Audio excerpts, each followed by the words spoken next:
Hi hello नमस्कार, मी वैष्णवी. स्वागत आहे तुम्हा सर्वांचं मराठी फूड्समध्ये. आज आपण बघणार आहोत मसाला भेंडी कशी बनवायची. चला तर मग लगेच रेसिपीला सुरुवात करूया. सर्वात आधी भेंडीसाठी लागणारा मसाला बनवून घेऊ. गॅसवर एक कढई ठेवली, त्यामध्ये घाल्या शेंगदाणे. शेंगदाणे चांगले खरपूस डाग पडेपर्यंत भाजून घेऊ. मीडियम फ्लेमवरती सतत हलवत शेंगदाणे चांगले भाजून घ्यायचे. इथे बघा शेंगदाणे खरपूस असे भाजून झालेले आहेत. आता याला काढून घेऊ. आता त्याच गरम कढईमध्ये 2 ते 3 चमचे पांढरे तीळ घेतले आणि त्यामध्येच एक दालचिनीचा तुकडा घातला. तीळ ही चटचट उडेपर्यंत चांगले भाजून घेतले. आता याला काढून घेऊ. आता एक मिक्सर जार घेतला, त्यामध्ये घालायचे शेंगदाणे. आता यामध्येच घालायचे तीळ आणि दालचिनीचा तुकडा. 4 ते 5 लसणाच्या पाकळ्या. त्यामध्ये घातली एक मिरची. आता यामध्ये घातला एक आल्याचा तुकडा. यामध्ये भरपूर अशी कोथिंबीर घालायची. आता याचं जाडसर असं वाटण बनवून घ्यायचं. इथे बघा भेंडीसाठी लागणारा मसाला तयार झाला. मसाला वाटण्याआधीच यामध्ये थोडंसं मीठ घालायचं, म्हणजे मिक्सरमध्येच मीठ चांगलं मिक्स होईल. इथे माझं मीठ घालणं राहून गेलं, त्यामुळे यामध्ये घातलं चवीपुरतं मीठ आणि याला चांगलं मिक्स करून घेतलं. इथे बघा भेंडी चांगली धुवून पुसून घेतली आणि व्हिडिओमध्ये दाखवल्याप्रमाणे चिरून घेतली. इथे बघा अख्खी भेंडी घेतली तरी चालू शकते, फक्त भेंडी कोवळी असली पाहिजे. आता भेंडीचे काप बनवलेत, त्यामध्ये अशा प्रकारे मसाला भरून घ्यायचा. आले, लसूण, मिरची आणि कोथिंबीर या वाटणाचा स्वादच मसाल्याला वेगळा येतो. जेवढं दिसायला वाटण छान दिसतं, तेवढंच खायलाही खूप टेस्टी लागतं. कोणत्याही भाजीमध्ये वापरून बघा, भाजी छानच होणार.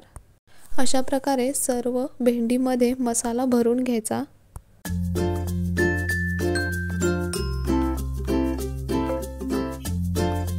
इथे बघा संपूर्ण भेंडीमध्ये मसाला व्यवस्थित भरून झाला. आता गॅसवर एक कढई गरम करायला ठेवायची. त्यामध्ये चमचावर तेल घालायचं. तेल गरम झालं की त्यामध्ये घालायची भरून घेतलेली संपूर्ण भेंडी. आता तेलामध्ये भेंडी चांगली परतून घेऊया. भेंडीला डाग पडेपर्यंत हाय फ्लेमवरती भेंडी चांगली परतून घेतली. आता याला वाफ काढून घेऊया.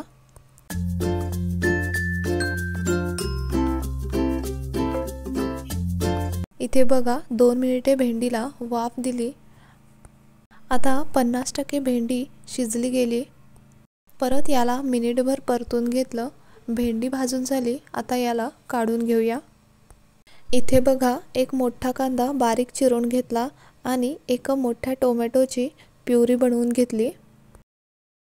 आता त्याच कढईमध्ये 1 चमचाभर तेल घालायचं.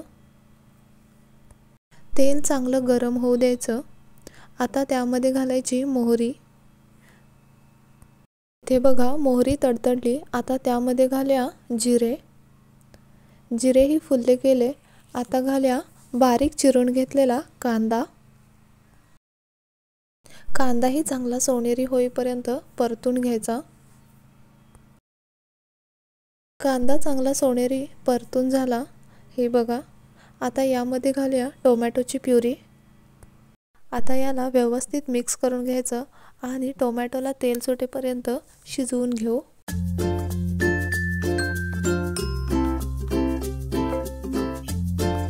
इथे बघा टोमॅटोला तेल सुटलं आहे, म्हणजे टोमॅटो व्यवस्थित शिजला गेला. आता यामध्ये घाल्या चवीपुरतं मीठ. लक्षात घ्या भेंडीच्या मसाल्यामध्ये आधीच मीठ घातलेलं आहे, त्या अंदाजानेच यामध्ये मिठाचं प्रमाण ठेवायचं. थोडीशी हळद घातली. आता यामध्ये घाल्या कोणताही घरगुती मसाला किंवा चटणी. इथे मी 1 ते 1.5 चमचा कोल्हापुरी पद्धतीची चटणी घातली. यामध्ये घातला चमचाभर लिंबूचा रस. आता यामध्ये घालायचं 1 चमचाभर बेसन. सगळे मसाले व बेसन मंद गॅसवर चांगले परतून घ्यायचे. बेसनचा कच्चापणा निघून जाईपर्यंत 1-1.5 मिनिटे याला परतून घ्यायचं. आता यामध्ये घालायचं अर्धी वाटी गरम पाणी।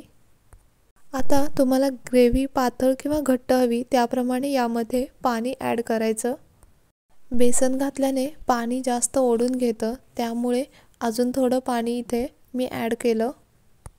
आता हा मसाला 2 मिनिटे मंद गॅसवर शिजवून घ्यायचा। इथे बघा मसाल्याला चांगलं तेल सुटू लागलंय आणि बेसनाचा कच्चेपणा पूर्णपणे निघून गेलाय।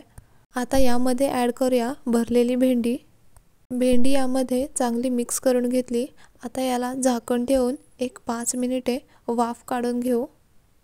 5 मिनिटांनी बघा इथे भेंडीला काय मस्त कलर आला आहे आणि याचा वासही काय भारी येतोय, बघूनच खावीशी वाटते। तुम्हालाही वाटत असेल ना, तर एकदा नक्की ट्राय करून बघा आणि रेसिपी कशी वाटली कमेंटमध्ये कळवा। चॅनलला मात्र लाईक, शेअर, सबस्क्राईब करायला अजिबात विसरू नका। पुन्हा भेटूयात अशाच एका नवीन रेसिपीसोबत नवीन व्हिडिओमध्ये। तोपर्यंत धन्यवाद।